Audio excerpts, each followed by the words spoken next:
Bapak Ibu sekalian, saat perintah puasa itu diturunkan, hal pertama yang disampaikan oleh Nabi Sallallahu Alaihi Wasallam kepada para sahabat beliau pada masa itu dan berkelanjutan sampai kepada kita saat ini adalah menerangkan diantaranya tentang keutamaan Ramadan.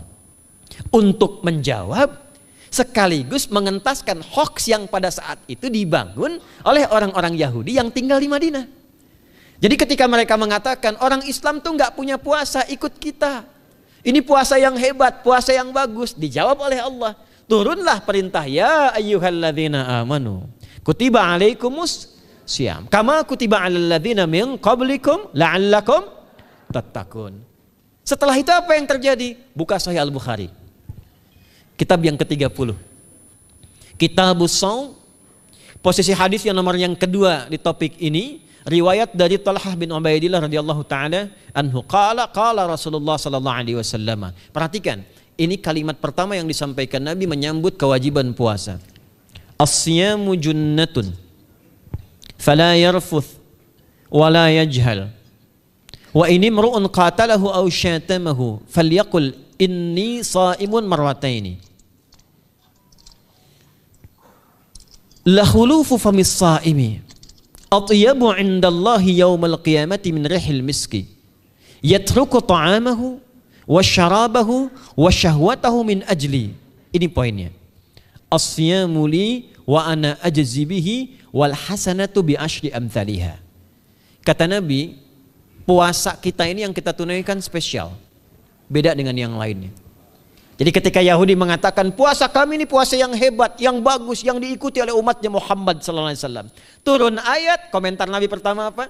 Puasa kita kepada para sahabat, kepada kita semua, ini puasa yang spesial. As-siyamu. Lihat diksinya. Awas Pak ya, Ibu jangan salah baca. As-siyam, bukan asyab. As-siyam. Disebutkan 9 kali dalam Al-Quran. Ada as-saum, ada as-siyam, itu beda. Kalau saum sekali disebutkan dalam Al-Quran surah 19 ayat 26. Saum itu masih umum, kata umum untuk menunjuk kata imsak, menahan secara umum. Bisa berarti puasa yang ada ketentuan aturan, bisa berarti menahan secara singkat. Apa saja yang bersifat menahan itu saum namanya. Contoh Sayyidah Maryam misalnya, beliau masih makan. Ya, ayat 24, 25 itu masih makan. Goyangkan pohon korma, jatuh kormanya, makan kormanya. Mau minum, ambil airnya, minum. Masih makan, masih minum.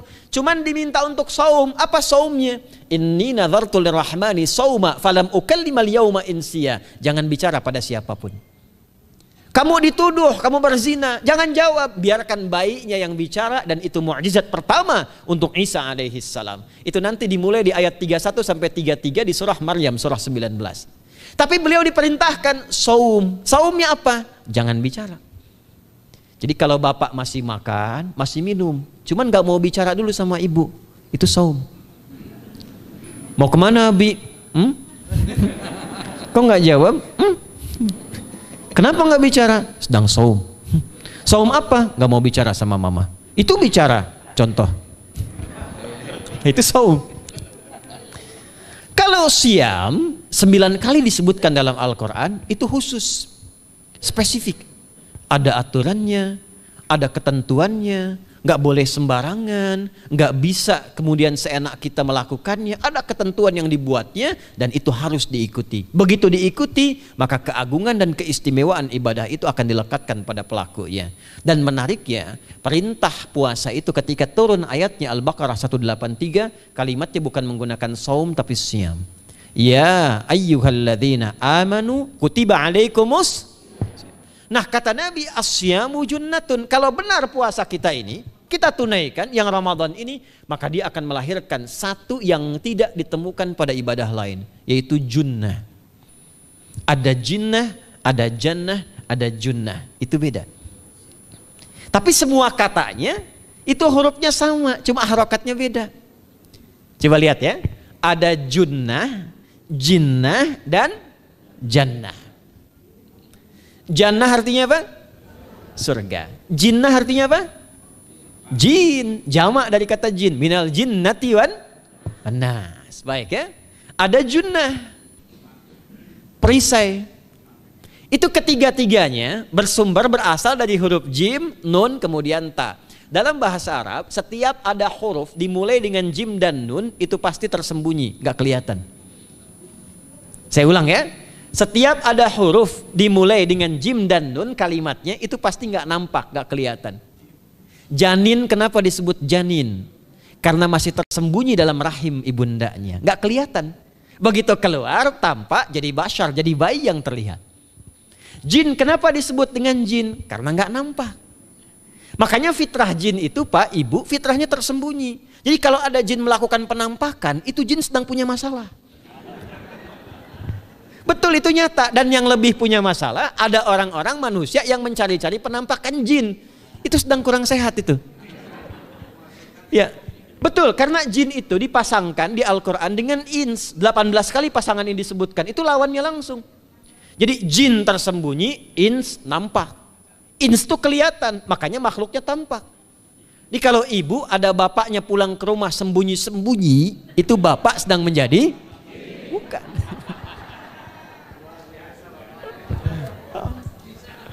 Kalau ibu sembunyi-sembunyi nyari dompet bapak, ibu sedang menjadi? Jin. Itu langsung pasangannya 3 itu. Ins itu seakar dari kata anisah, halus, lembut. Jin kasar, makanya disebut jin. Karena itu jarang ada orang kemasukan jin jadi lembut, tidak ada. Permisi mau ikut kajian sedang kemasukan jin, tidak. Kalau kata-katanya tidak meracau, tindakannya pasti kacau. Karena itu fitrah manusia itu pasti lembut. Kalau ada orang kasar, pasti ada yang salah dalam pergaulannya. Balik. Itu jin. Jannah, kenapa disebut jannah? Karena belum tampak sekarang. Makanya Nabi katakan mala ainun ra'at, nggak sama dengan yang seperti dilihat orang. Nggak kelihatan, nanti kesuksesan tertinggi yang belum tampak disebut dengan jannah karena belum tampak.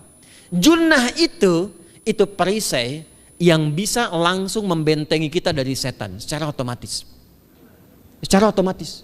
Tapi nggak kelihatan. Karena itu kenapa ujung puasa disebut la'allakum tatakun itu dari kata takwa. Takwa itu dari kata wikoyah. Wikoyah itu artinya perisai. Nah, perisainya tidak tampak dalam diri kita. Tapi kalau terbiasa menunaikan ibadah puasa ini, kata Nabi, yang pertama kali akan terjadi pada orang yang puasanya benar, dia akan mendapatkan perlindungan berupa perisai dari Allah, hasil dari latihan puasanya yang dapat membentengi dia dari setan. Jadi ciri khas puasa Ramadan itu kalau sukses ditunaikan, itu akan terjauh dari godaan setan. Setan itu provokator yang memang hanya mengarahkan pada keburukan. Jadi dia nggak kenal benar. Lawannya malaikat. Malaikat nggak kenal salah, Pak. Nah, supaya terbentengi dari itu semua, kata Nabi SAW, kita itu dihadiahi sekarang oleh Allah. Satu ibadah yang kalau dilakukan ibadah itu akan mengakumulasi ibadah-ibadah yang lainnya yang saat bersamaan dahsyatnya ibadah ini bisa menghadirkan junnah, perisai yang membentengi dari setan. Karena itu ketika dilakukan ibadahnya saat yang bersamaan bisa ditahan maksiatnya, ditingkatkan amal solehnya. Setan kan ngajaknya pada yang salah kan? Malaikat ngajak pada yang soleh. Ramadan itu keutamaannya kalau sudah tiba Ramadan itu selalu kita terdorong pada yang saleh dan tertahan untuk yang salah. Itu hebatnya puasa Ramadan.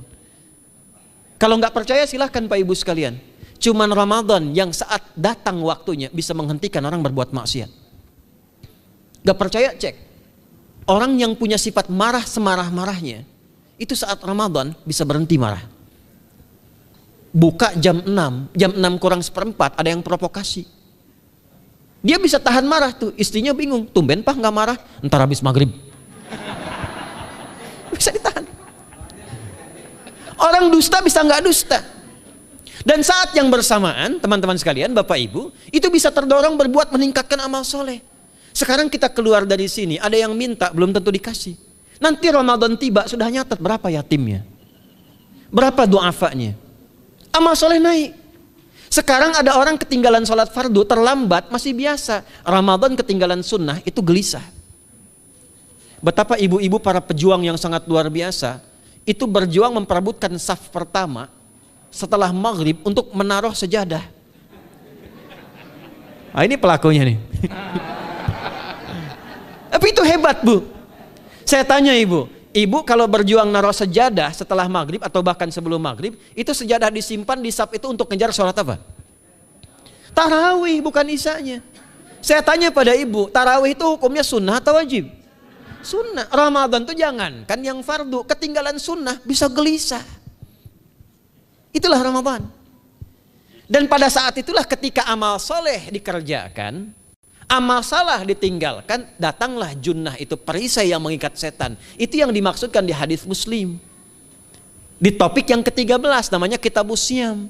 Hadis yang pertama dari sahabat Abu Hurairah. An Abi Hurairah radhiyallahu ta'ala anhu, anin Nabi sallallahu alaihi wasallam qala, "Idza jaa Ramadhanu." Redaksi yang pertama. Redaksi yang kedua yang bintang 3 di bawahnya. "Idza kana Ramadhanu." Redaksi ketiga yang bintang 4 di bawahnya. "Idza dakhala Ramadhanu." Muhammadiyah itu harus tahu dalil. Ya. Tahu dalil tuh, ya. Idza jaa Ramadhanu, idza kana Ramadhanu, idza dakhala Ramadhanu, futtihat abwabul jannati aw abwabur rahmati. Wa ghulliqat abwabun nari aw abwabu jahannam. Wa sulsilatis syayatinu aw sufidatis syayatin. Ini maknanya. Kalau Ramadan sudah tiba, kata Nabi, maka dibukakanlah pintu-pintu surga. Para ulama berbeda pendapat dalam tafsir tentang hadis ini. Pintu-pintu surga ada yang mengatakan real dibuka. Ada yang mengatakan dengan penafsiran metafor. Pintu surga itu pintunya lewat amalan. Ada 8 pintu surga kata Nabi dalam hadis yang lain, ya. Fil jannati thamaniyatu abwabin fiha babun yusamma ar-rayanu la yadkhuluhu illa as-shaimun fa idza dakhaluhu ughliqa. Di surga itu ada 8 pintu surga. 8 itu ternyata di hadis lain pintunya semua amal soleh. Ada pintu sholat, pintu puasa namanya ar-rayyan, ada pintu sedekah, pintu zakat, pintu haji. Jadi kita itu sekarang fastabiqul khairat. Kenapa ada moto fastabiqul khairat? Itu kan diambil dari Al-Baqarah ayat 148. Siapa yang pengen memburu surga, buru di amalannya. Mungkin gak semuanya bisa dikerjakan. Kalau tidak semuanya, ambil salah satu yang paling disukai, konsisten di situ. Walikulli wijhatun huwa muwalliha. Setiap orang pasti punya kecenderungan untuk beramal. Ada yang senang puasa, ada yang senang tahajud, ada yang senang sedekah. Fastabiqul khairat, silahkan berburu, berlomba untuk mengerjakan apa yang disenangi itu. Itulah pintu surganya. Nah, saat Ramadan, semua pintu surga itu dibuka, Pak. Makanya kita senang kerjakan, sholatnya meningkat, sedekah meningkat, ngaji Quran meningkat. Saat yang bersamaan pintu neraka ditutup. Ada berapa pintu neraka? Ada berapa? Kalau pintu surga berapa tadi? 8. Hadisnya jelas, sahih dalilnya. Pintu neraka berapa? Bukan. Pilih. 6 atau 8? Yang 6 angkat tangan. Bukan 6, bukan 8, 7. Dalilnya apa? Dalilnya Quran surah Al-Hijr, surah ke-15. Ayat ke-44. Surah ke-15 Al-Hijr ayat ke-44. Neraka ada 7 pintu. Dan dalam setiap pintunya nanti ada 19 malaikat yang menjaga. Alaiha tis'ata asyar. 7 pintu ini khusus Ramadan ditutup. Dan hati-hati, nama neraka itu ada 2 nanti. Neraka yang membakar, ini mungkin jadi baru informasinya bagi sementara orang. Neraka yang membakar dan neraka yang membekukan. Jadi ada 2 sifat. Saya ulang ya, neraka yang membakar dan neraka yang membekukan. Yang membakar disebut dengan Jahannam, yang membekukan disebut dengan Zamharir namanya. Zamharir. Jadi kalau ada orang masuk neraka, itu cuma 2 pilihannya, dibekukan atau dibakar. Jelas ya? Makanya kita dikasih pendahuluan, ada musim panas, musim dingin. Supaya merasakan, nih orang musim dingin nih pakai lapisan-lapisan baju. Musim panas cari pendingin. Kamu sekarang cari pendingin, kata Allah, di neraka nggak ada AC. Kamu sekarang pakai berlapis-lapis, di neraka beku. Jahannam itu nama apinya. Jadi nar yang membakar itu nama apinya Jahannam. Jahannam itu nama apinya. Untuk membedakan dengan api yang ada di dunia dan api yang bahan bakarnya jin dan setan saat diciptakan. Setan itu dicipta dari api. Ya, setan kan asalnya dari iblis. iblis dari jin. Setan Al-Baqarah ayat 36. Dari iblis Al-Baqarah 34. Iblis dari jin, Quran surah Al-Kahf ayat 50. Kana minal jinni fa fasaqa an amri rabbi. Jin dari api yang menyambar-nyambar, Quran surah 15 ayat 27. Wal janna khalaqnahu min naris samum. Karena narnya narus samum, maka apinya mesti beda. Karena itulah nanti nerakanya yang membakar disebut dengan jahannam. Pintunya 7, namanya banyak. Ada sa'ir, ada lava, ada neraka hutamah. 7 pintu, besarnya disebut dengan jahannam. Khusus Ramadan tutup. Ramadan tutup. Wasulsilati syayatin. Setan itu dibelenggu, diikat rapat. Bagi orang yang mau puasa benar. Awas hati-hati. Bagi orang yang mau puasa benar, karena itu kalimatnya asyamu junnatun. Kalau benar puasanya, metafornya amalan dia bisa mengikat setan. Tapi kalau puasanya nggak benar, tetap digoda juga. Makanya jangan heran, walaupun Ramadan tetap kotak infak ada yang hilang. Sendal ada yang hilang. Karena puasanya bukan siam, puasanya saum. Sedangkan diksi Nabi yang mengatakan asyamu junnatun. Puasanya yang harus benar. Nanti kita belajar fikih setelah itu. Saya ingin pendahuluan dulu ya. Setelah itu apa yang kata Nabi katakan? Ini masih mukadimah ya kita ya. Ini luar biasa nih. Ya. Jadi keutamaan Ramadan itu dahsyatnya dengan puasa biasa. Kata Nabi, kalau orang benar puasanya, bebas dia dari setan. Bukan nggak digoda, Allah kasih benteng sehingga setan nggak tembus kepada dia. Itu satu. Itu keutamaan Ramadan. 2, teruskan dulu langsung ke ujung hadisnya saja ya. Kalau yang tadi nanti latihannya fala yarfus fala yajal, itu latihan. Yang kedua, Allah langsung yang mengatakan dalam hadis qudsinya, asyamu li wa ana ajzi bihi. Khusus Ramadan, kalau ditunaikan dengan benar, maka semua yang puasa itu aku langsung yang memberikan takaran pahalanya. Sekarang kita hitung-hitungan dikit ya. Bapak Ibu kan senang hitung. Tadi bangun aja kan dihitung kan. Ya, dapatnya sekian, berkurangnya sekian, ya usahanya sekian. Sekarang kita ngitung pahala nih. Ada rumus hitung pahala dalam Al-Quran. Ya, saya tanya sebentar. Kalau satu kita kerjakan ibadah, pahalanya berapa? 10. Dalil. Apa dalilnya? Quran surah ke-6 ayat 160. Man jaa baik bil hasanati falahu asyru amthaliha. Siapa yang melakukan satu perbuatan hasanah. Hasanah itu perbuatan baik yang bernilai pahala. Itu hasanah namanya. Pahalanya disebut ajrun namanya. Lahum ajrun ghairu mamnun. Jadi perbuatan baik yang bernilai pahala disebut apa? Hasanah. Ya, eksekusinya, implementasinya disebut amal soleh. Pahalanya, hitungannya disebut ajrun namanya. Jamaknya disebut dengan ujur. Di setiap poinnya disebut dengan ajrun namanya. Nah, orang yang mengerjakan perbuatan baik berpotensi punya nilai pahala, itu setiap perbuatan baiknya 10 kebaikan. Contoh kita sholat nih, sehari berapa waktu? 5. Berapa rakaat? 17. Al-Fatihahnya 18 atau 19 kali? 17 kali ya. Kalau 18 kali berarti subuhnya 3 rakaat. Nah, itu kan kalau kita buka hadis Muslim nomor hadis 162, saat Nabi dalam peristiwa setelah Isra itu ke Masjidil Aqsa, kemudian araja bina Jibril alaihissalam, Mi'raj naik ke Sidratul Muntaha. Sidratul Muntahanya ada di surah An-Najm dari ayat 1 sampai 18-nya. Itu ketika menerima perintah salat pertama kali kan bukan 5, tapi 50. Turun kan Nabi kemudian ke langit ke-7, ketemu Nabi Ibrahim sedang senderan di Baitul Ma'mur, punggungnya senderan. Itu ada kisahnya di hadis Muslim nomor hadis 162. Kemudian turun lagi ke Nabi Musa. Nabi Musa itu kan tipikalnya senang, yang pertama agak temperamen, yang kedua itu senang mengomunikasikan sesuatu. Makanya ketika dengan Khidir alaihi salam itu senang, ya, kritisnya itu muncul kepada Nabi Muhammad ketika turun dari Sidratul Muntaha ke langit yang ke-6 itu ketemu Nabi Musa, ditanya, Muhammad SAW dapat apa tadi? Sholat. Berapa waktu? 50. Kamu tahu nggak? Umat saya itu kekar-kekar besar-besar. Segitu aja nggak kuat, apalagi umat kamu yang kayak kita sekarang nih. Minta lagi diskon sama Allah katanya. Naik tuh, minta lagi. Singkatnya 9 kali naik. Setiap naik dikurangi 5. 9 kali 5 berapa?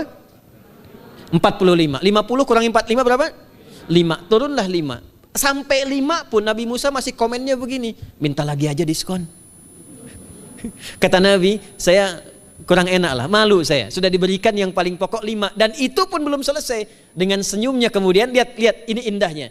Setiap 5 itu Allah menetapkan, setiap satunya punya 10 nilai. Jadi kalau kita kerjakan 5 waktu dikali 10 berapa?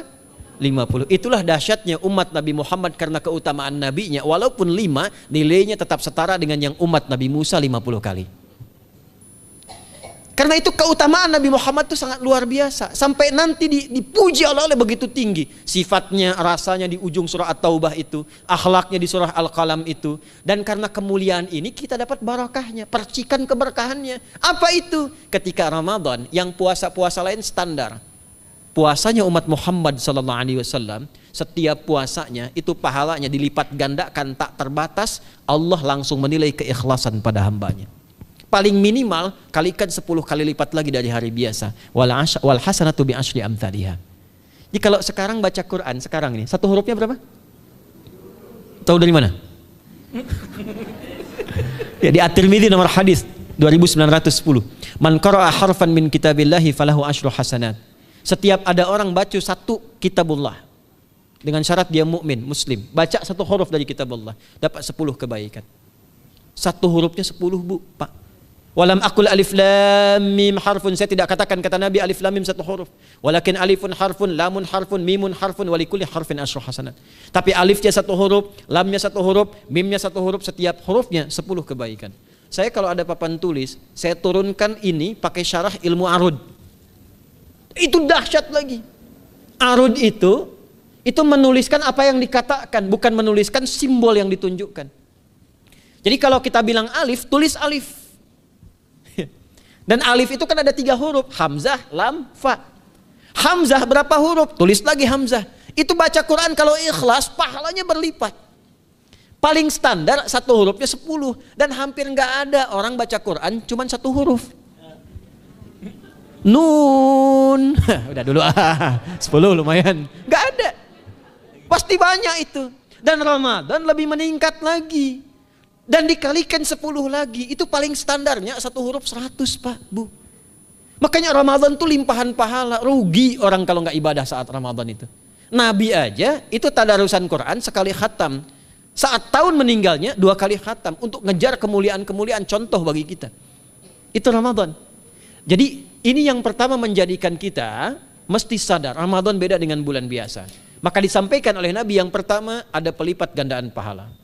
Yang kedua ada perisai yang bisa menjauhkan kita dari setan. Yang ketiga, saya tutup mukadimahnya. Yang ketiga, hanya Ramadan yang siang malam melahirkan ampunan Allah Subhanahu wa taala.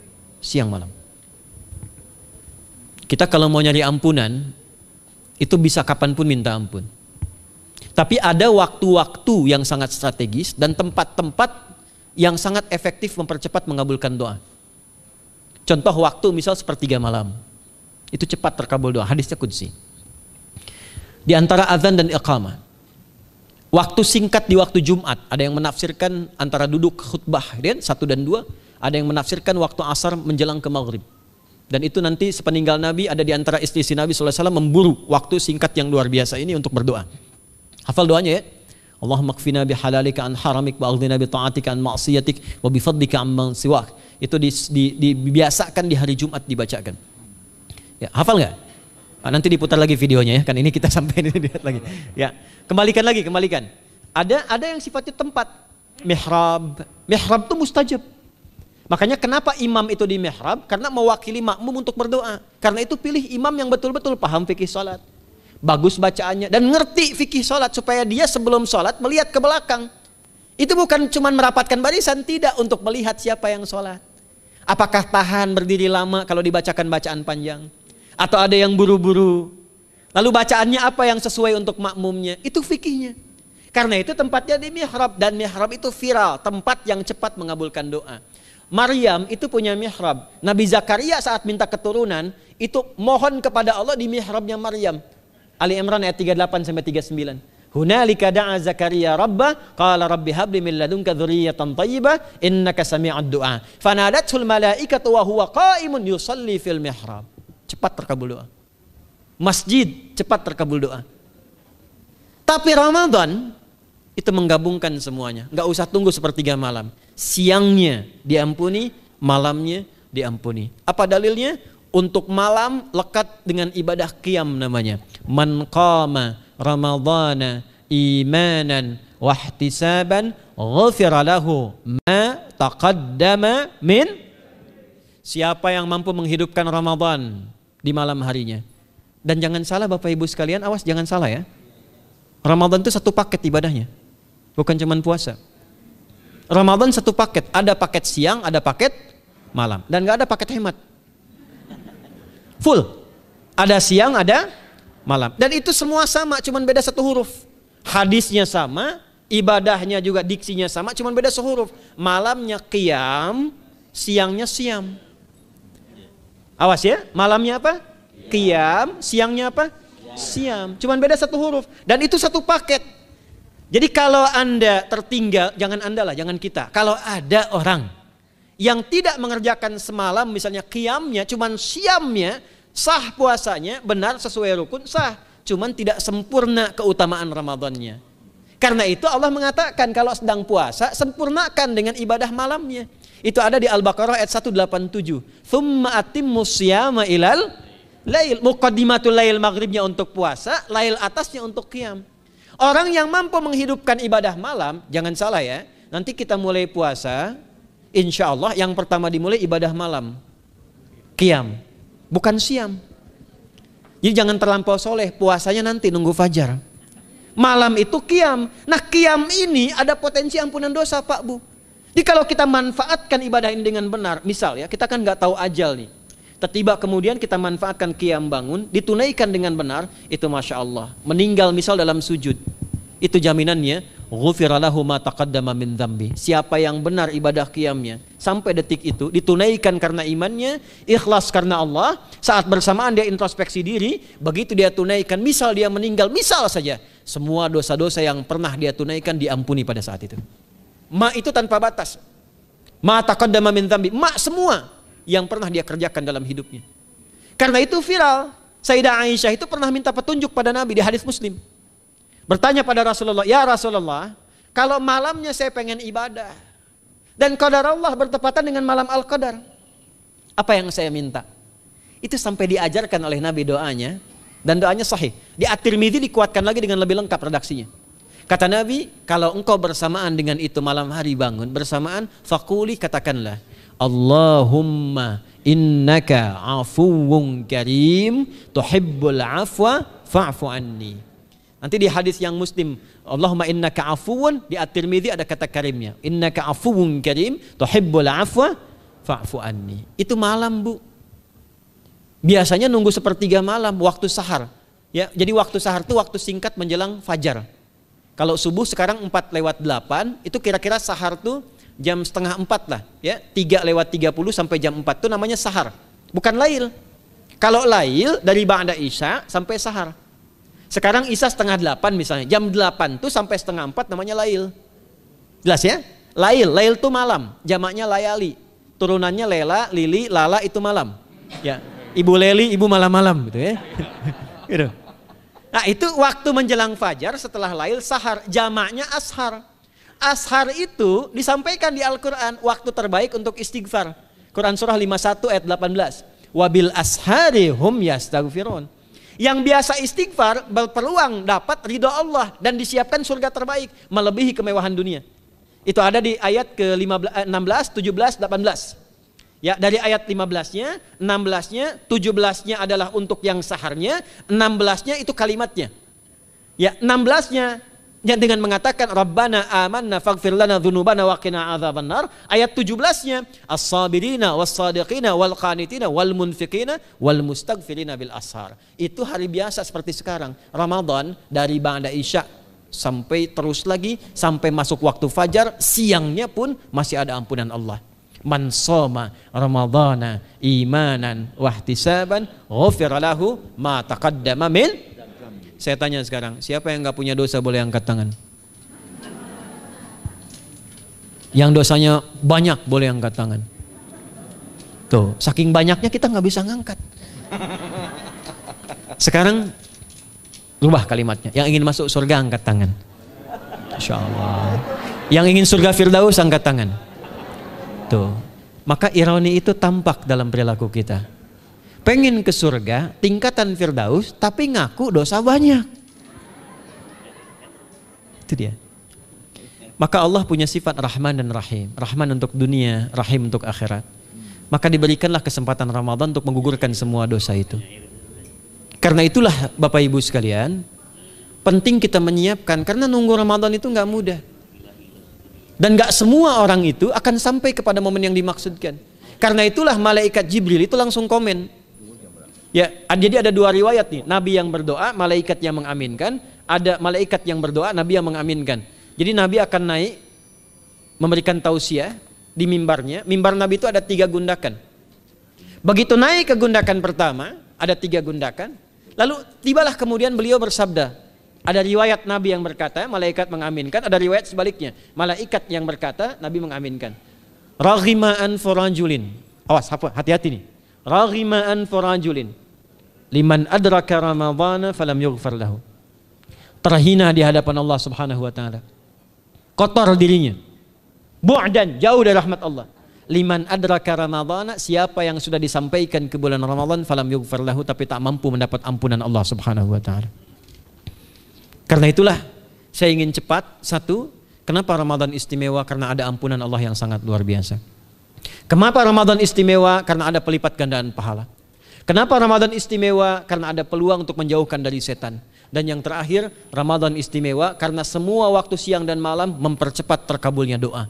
Itu yang dijamin di ayat 186 dalam rangkaian ayat Siyam dari ayat 183 sampai 187. Ayat 186-nya khusus untuk mempercepat terkabulnya doa. Wa idza sa'alaka 'ibadi 'anni fa inni qarib ujibu da'watad da'i idza da'an falyastajibuli wal yu'minu bi la'allahum yarshudun. Tafsirnya apa? Hadis Nabi sallallahu alaihi wasallam, "Thalathatun la turaddu da'watuhum al-imamul 'adil was-sha'ima hatta yuftira." Wa da'watul mazlum. 3 golongan yang doanya sulit sekali ditolak. Yang pertama imam yang adil, yang kedua adalah orang puasa sampai berbuka, dan ketiga doa orang yang terzalimi. Jadi kalau Bapak Ibu pengen cepat dikabulkan doanya secepat kilat, maka jadilah pemimpin yang adil. Kalau belum mampu, latihan puasa. Kalau belum mampu lagi, banyak-banyak terzalimi dan berdoa. Ya.